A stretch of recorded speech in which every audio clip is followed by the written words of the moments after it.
She's one of Britain's favourite television presenters, homely yet glamorous, a target for the tabloids, a woman who's travelled the world.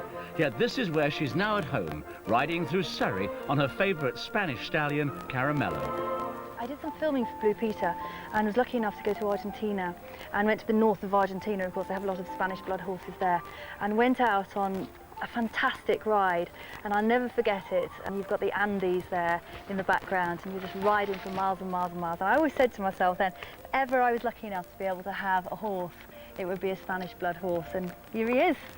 Surrey doesn't quite match up to the Andes, but is everything else? Oh, but it's not bad going. I mean, it is the most fantastic way to see the countryside.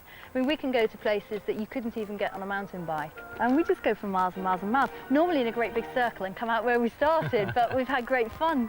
Anthea moved to the countryside from London less than 3 months ago, along with her partner, Grant Bovey.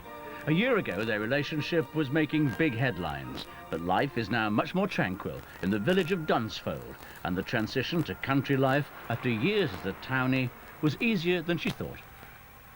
When I was packing up my home to come out here, it was a few friends commented and were laughing at me because you'd have thought I was coming to a third world country, because I was buying up all these things. I thought, well, I might not be able to get these, you know, out there in the country.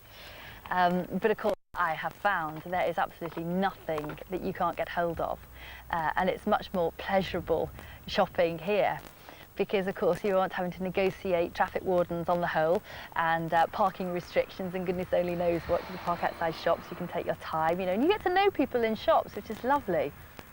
The only thing that you don't get is sort of designer clothes shops, which is brilliant because I'm saving so much money. Isn't it? I'm economising by living here. Dunsfold, like its latest inhabitant, is both easy on the eye and thriving. And for those who seek the bright lights and the big time, London is only an hour or so away. Well, a lot of country people resent those who come here from the big city and buy a nice big place and then play no part in the community. Do you intend to be part of this community? I can understand those feelings, and I do intend on being part of the community. You know, I've said this is going to be my home, and so you've got to make it your home.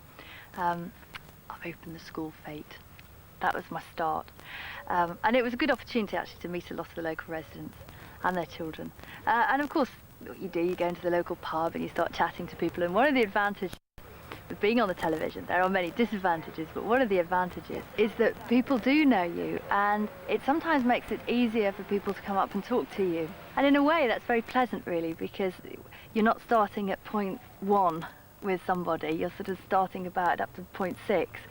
And then people in the local high street, you know, will come up to me and say, oh, you know, congratulations, you know, glad to see you here. And, you know, I've just found that people are very warm and very hospitable here. And you've got a lot of pressure in your life, and sometimes the press aren't very nice about things. I mean, do you find it therapeutic, going riding, when all that happens? Much better than paying good money to go and sit in a psychiatrist's couch. I should never do. For me, I think animals are great therapy in any case. I've got 2 puppies, and you've only got to tickle their ears. The troubles of the world wash away. And with Caramello, you know, some journalist might have written something horrid, and you get on Caramello and think, Sodom. Doesn't really matter. No, he's great. He's a good friend as well. Very, very nice. Got a nice little character he has. Yeah. You're not going to come riding with me then? I don't ride, really. I've tried it and I'm not very good. So I'm going to go off and have a little canter around. Yeah. I made the decision that I wanted to move out of London, very much for personal reasons. And the place that I ended up in, the house I ended up in, it was the first place I saw. I walked into it and went, that's it. That is it. This is home. And I really think I'll make this my home as well. I think I'll stay here for many, many years.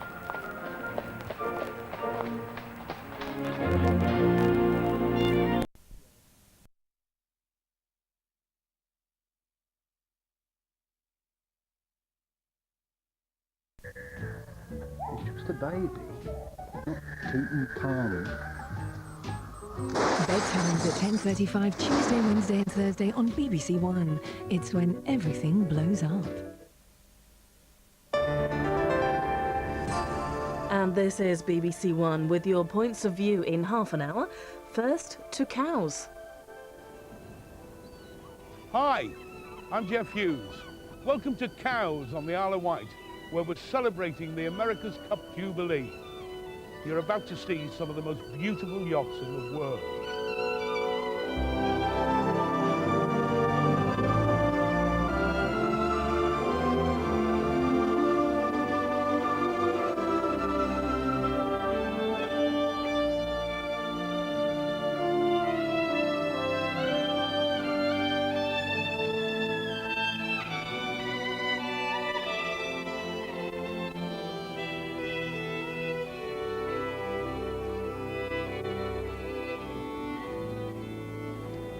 You know, I do a bit of sailing and I do a bit of racing, but compared to what's out there, all I do is mess about in boats. There are priceless classics and the latest high-tech racers. More than 200, the biggest collection you're ever likely to see.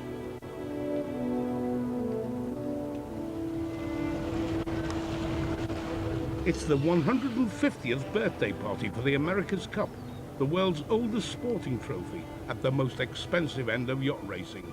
The end where even millionaires have to club together to compete. The Jubilee week got us up to a very early start. New Zealand, who currently hold the cup, made a big show of bringing it back to Britain.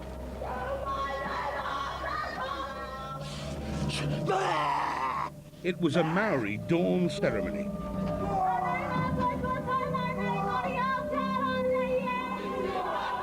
We had to be there, really. For one thing, we don't get to see many Maori warriors on the Isle of Wight.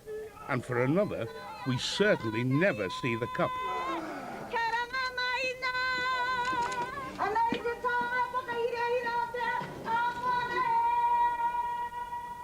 It's beautiful. It's British. And it started life as the 100 Guineas Cup back in the reign of Queen Victoria. It's hardly been in the country since because although we invented the race, we've never actually won it. 1851, the year of the Great Exhibition. Britain rules the waves and all that. And the Royal Yacht Squadron in Cowes decide to prove it with an international yacht race. A particular invitation was sent out to the New York Yacht Club and their new schooner, America. Fast? We'll see about that, they thought. This is probably one of the last pictures taken of the original schooner America. 2 months after this picture was taken, she was wrecked in a storm. And this is a replica of the boat the New Yorker sailed over. It turned out to be so fast that the British all backed out of the race, and it took a sharp letter in the Times newspaper to make them face up to the challenge. Honour had to be satisfied. And on the 22nd of August, 1851, the starting cannon was fired. Just 14 British boats plus America for a race around the island. I've done the around the island a couple of times, and it's quite a hairy experience, you know, when you've got that many boats coming to one point around a mark. It's quite an exciting feeling, and you've got to have a very brave navigator. And especially as in the first race, it was probably won by a maneuver that was frowned upon. It was when America disregarded the shallows round the Nab Lighthouse and actually cut the corner off. The British yachtsmen never did that. They always went round the shallows. America cut the corner off and went from 5th to 1st place. And that's what wins yacht races. America took the trophy home where it was renamed in her honour, the America's Cup. But the really amazing thing about it was what followed. The Americans proved unbeatable for 132 years. It was 1983 before anyone finally cracked it. Every wharf, every boat was jammed with people. The Australians had provided a mountain of champagne which their crew attacked with gusto. Meanwhile, the team was Australia. The yacht was Australia too. It was a national triumph. The quote the Prime Minister gave to the people of Australia, he said, any boss that sacked his employee for not turning up today after our historic win was a bum. Alan Bond invested 10 million in the challenge. Moulded the nation together at the time, and which was fantastic. And I think this is bringing some part of that feeling of achievement for all the people of Australia. Well, it's the pinnacle of design, the tactics, the development of sales and technology, and you've got to be the best of the best on that particular day. You know, a lot of people say, well, you must have had a feeling of elation. No, it wasn't elation, it was relief that we didn't lose. You know, being involved in the previous America's Cup like a lot of the other team members were, it was just a tremendous chance really to rewrite history and break that 132-year winning streak. Australia 2 is just one of the show-stealing yachts here this week.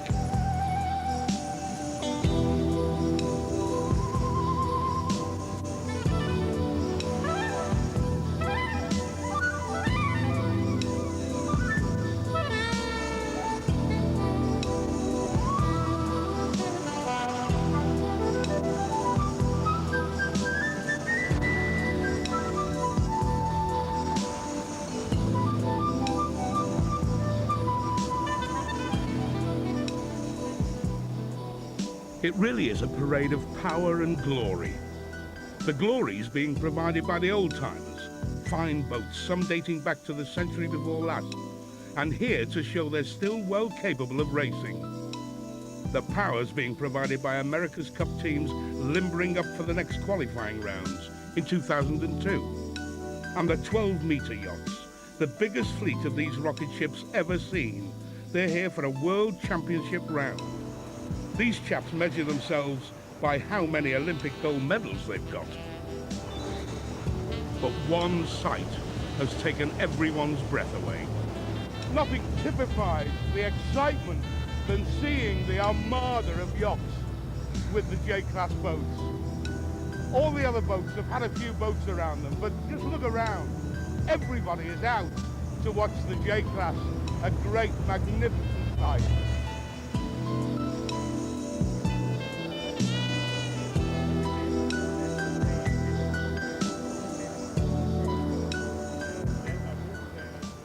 Over 200 yachts have travelled from all over the globe. Some have travelled under their own steam, as we yachties call it, travelling on their bottoms. Others have arrived by ship. No, I mean it. This is how she left New York, with over 34 yachts aboard, in carefully welded cradles in the hold. It anchored up, filled the bilges and quietly sank. On purpose, of course. When the open hold filled with water, the yachts could float out and sail off to join the festivities.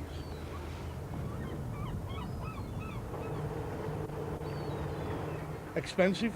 You bet it was expensive. But the America's Cup has only ever been a competition for the world's millionaires and billionaires. They've spent fortunes trying to build the fastest, most elegant yachts and then race them.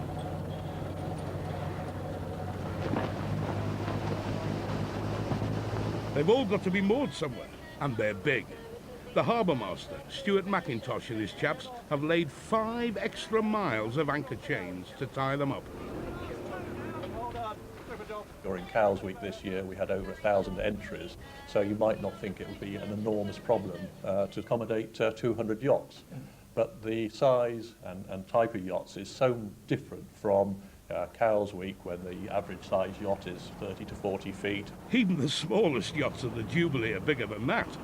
For one thing, because they carry the long traditional bowsprit. The biggest, at 186 feet, is Addicks, a 3-masted staysail schooner. She's actually a lot younger than she looks, built in 1984. She makes an impression, but the real money is anchored offshore. We've got the Danish Royal Yacht, motor yacht coming, Sir Donald Gosling's Leander, an absolutely 76-metre spectacular motor yacht, and then the Aga Khan's Shergar. I don't think anybody who has been involved in sailing, yachting, will ever see the likes of this again. And there's no other boats that thrill the imagination of yachtsmen than the J-class.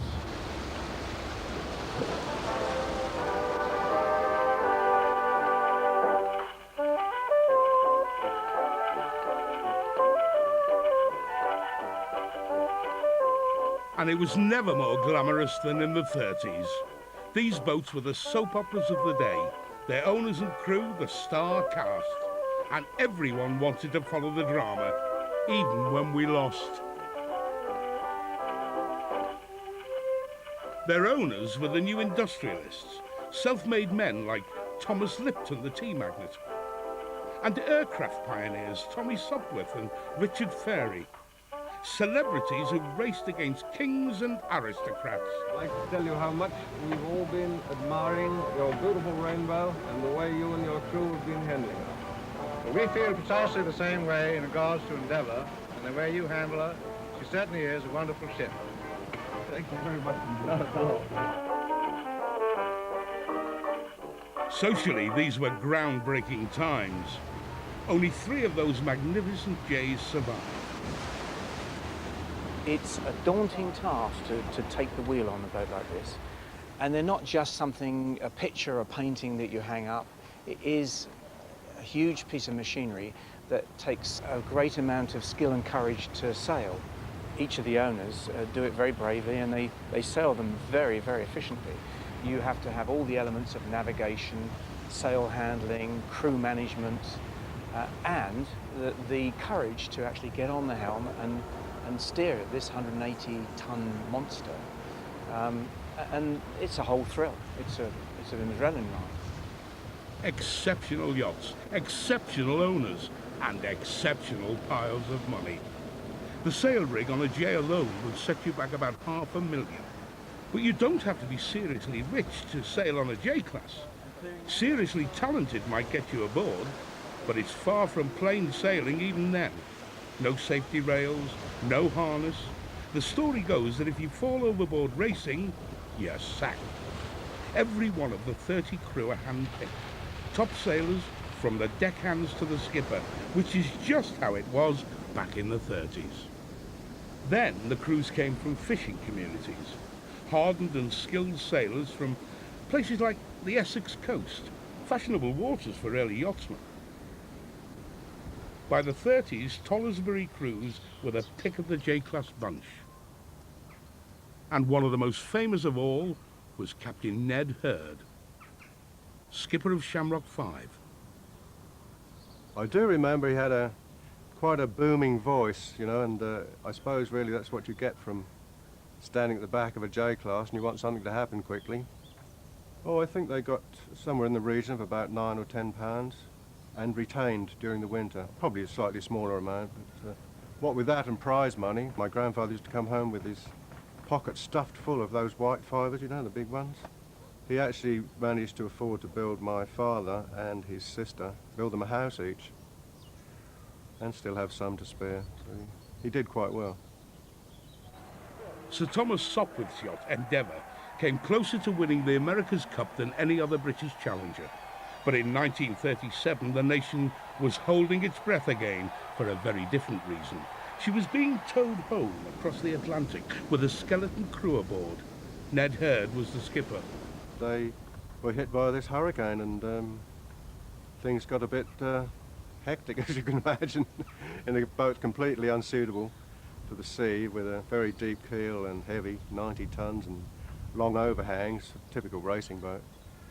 A search proved fruitless. They were all given up for lost, and then, as if by a miracle, Endeavour reappeared.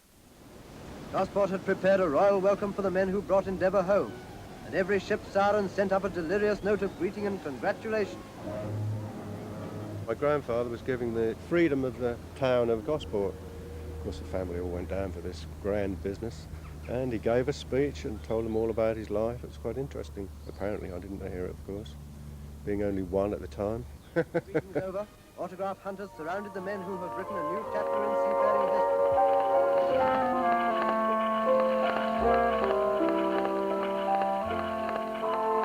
That was 1937, the last time the big yachts had a go at the America's Cup. It might have been an omen. War was looming. You couldn't give a J-class away. A yacht that today would cost £9 million to build.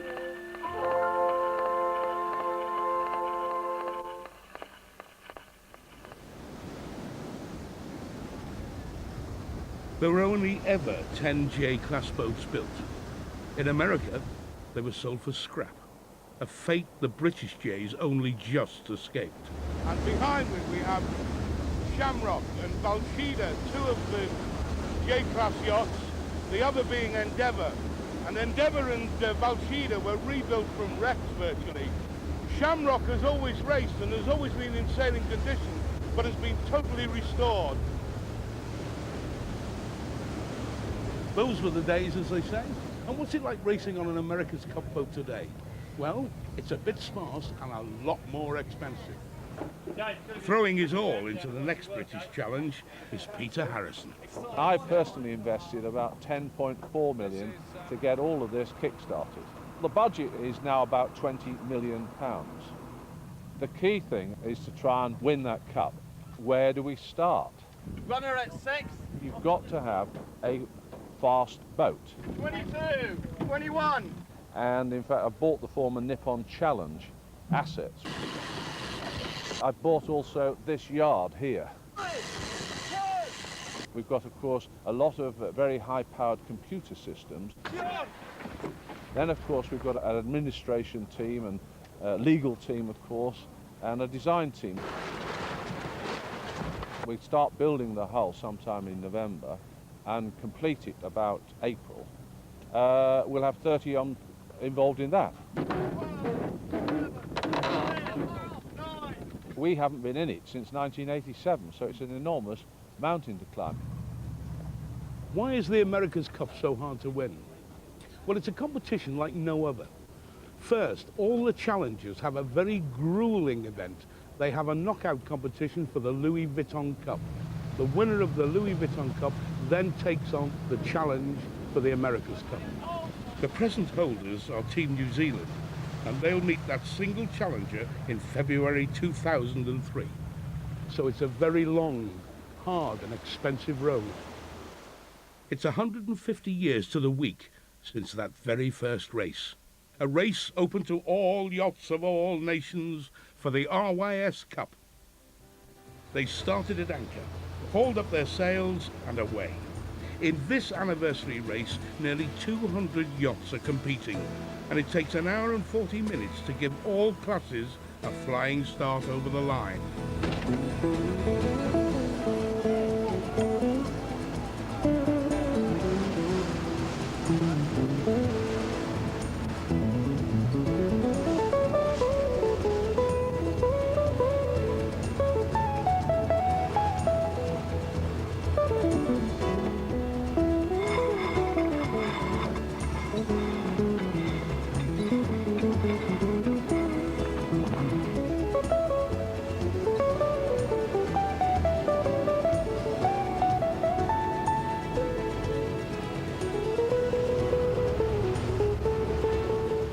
Of the really big racing classics in the world, this is one of the most famous. She's Mariette of 1915, acclaimed as the most beautiful yacht from the finest designer of all time, Nathaniel Herreshoff. Her owner is a quiet American called Tom Perkins.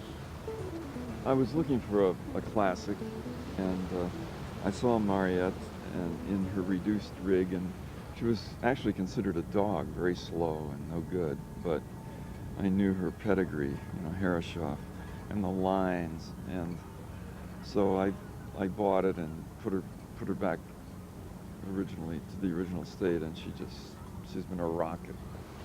To give some idea of what's involved, she travels to races around the world with her own support ship, the Atlantide. Mr. Perkins is obviously a very serious sailor. A schooner is really much more complex than a sloop. Even a J-boat, it's a big boat, but it has 2 sails. We have 8 sails. And jibing, tacking, all the maneuvers are very complicated. Below decks, Mariette is equally sensational. Walnut paneling, leather armchairs, paintings, and a fireplace. I think they do shift the silverware for the race days. I've raced all my life, but there's nothing like a schooner. It's just the greatest.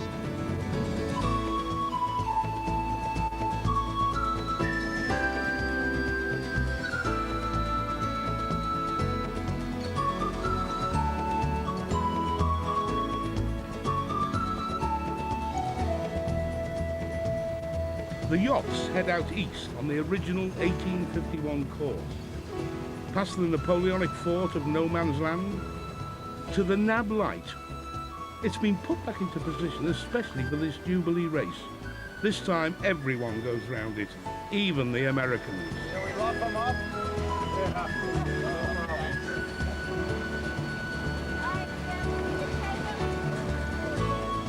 The fastest boat in the fleet is Stealth, owned by the boss of Fiat, Gianni Agnelli. She's one of the most famous high-tech racing boats in the world, and no doubt she's on for another overall win. Hot on her heels is the big ketch Marichar 3. At 145 feet long, she's a transatlantic speed record holder. When she passes, each one she passes goes, "What was that?" And she's past Crusader, a veteran British challenger from the Cup in 1986, by which year many of the classics in the race were already grand old ladies. Samphire, this splendid gaff-rig cutter, had been afloat for 90 years. Dwarfing most of them, Endeavour, the fastest J-class of her day, sailed with absolute precision.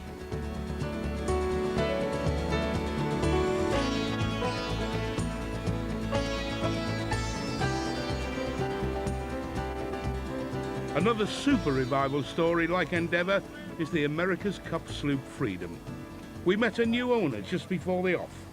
So she's the last winner of the America's Cup in American waters, and people have been trying to get her back for well over 4 or 5 years. And so it's really thrilling to have participated in rebuilding her back to her former glory. We actually worked very closely with Olin Stevens, 93 this year, who came down and rechristened her with some bubbly, and was just thrilled that we were able to put her back to the original specification, removing an engine, removing a refrigerator, beds. Have been taken out of her thoroughbred format. So she's back to the original specification and original lines, actually. Weather willing and God willing, we hope to be one of the best in the modern class.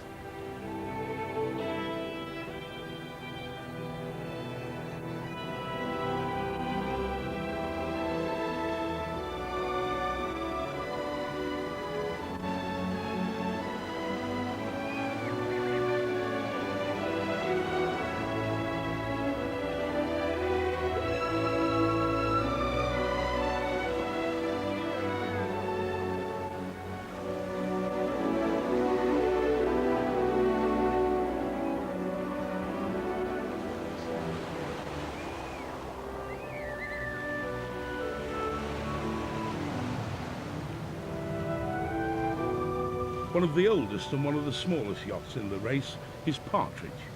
She's a gentleman's yacht, built in 1885 and restored from an absolute ruin by Alex Laird. He was 19 when he started, nearly 40 when he finished. She ended up in my parents' back garden, and I said, she might be there for a year, and she ended up being there for 8 years. So she had the lawnmower in and the tools and things as well, did she? Yeah, pretty much, and we ended up casting a 10-ton lead keel in the garden alongside the boat, and the garden ended up looking like a bit of a scrap heap. Her old lead keel had been melted down for bullets in the war. A lot of the old boats were taken up to the East Coast and put up in mud berths where they often became houseboats. Yeah. And in fact, that turned out to be a great thing because the mud preserved the hull, and many of them, quite a few of them are here today. Alex obviously cut no corners. He made patterns so all the fittings could be faithfully reproduced. The original sailmakers, Ratsey, reproduced the original sails. Touches are exquisite. But somebody said you actually carved this headstock on the tiller. I did do that, and this is actually a miniature copy of one of Britannia's tillers that's in the Max Aitken Museum here in Cowes, and I went up and measured it. If you look in here, I'll let you into the top secret as long as you don't tell anyone. Obviously in 1885 the internal combustion engine hadn't actually been dreamt up, but in here are the engine controls. Oh. And, hidden away under the binnacle. Right. But you're not to be used when you're racing. Not when you're racing, absolutely not. And don't tell anyone about that. But, so if we see these doors open when you're racing, we shall question your... there'll be a protest somewhere. We're English, we would never do so. Partridge sails at a very respectable pace. A good 8 knots. She won the very first race she entered. and she does it with the easiest grace. But after all these years, Alex has decided to move on, and Partridge is for sale. Two things you should know if you're interested. All that wood needs varnishing every year, 4 or 5 coats, no skimping. Oh, and the price, $1.25 million. She is, after all, a gentleman's yacht.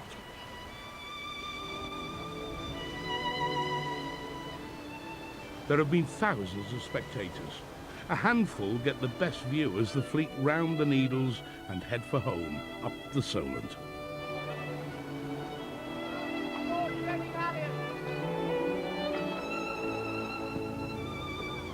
Proving they can still win medals, Australia too, with the original crew who took the cup off the Americans for the first time in 132 years. Fiddler, formerly the Stars and Stripes, on which Dennis Conner won the cup back again.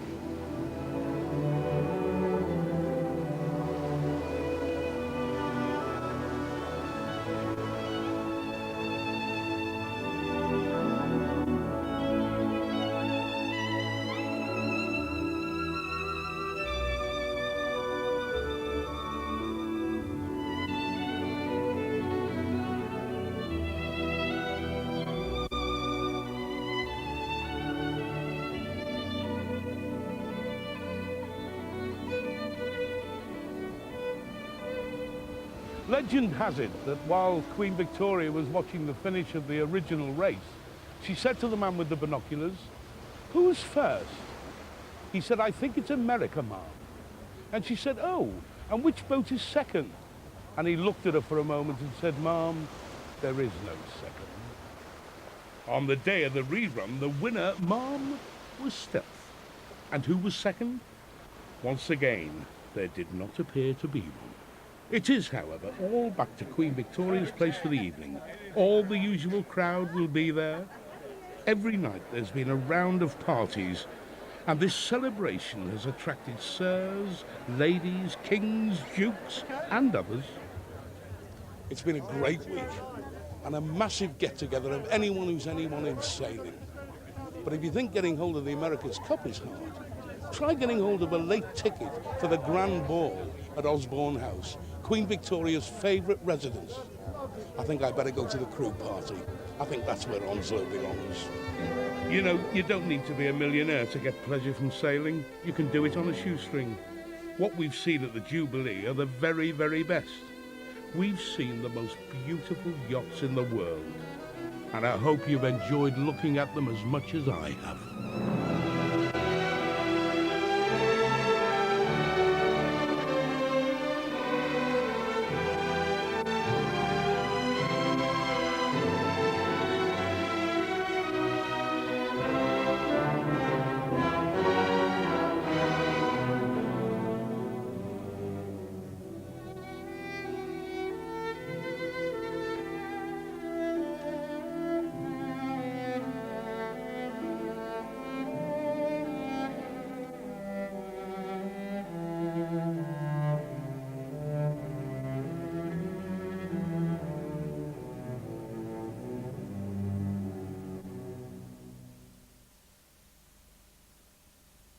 In the history of the game, there's one game that is never just another game.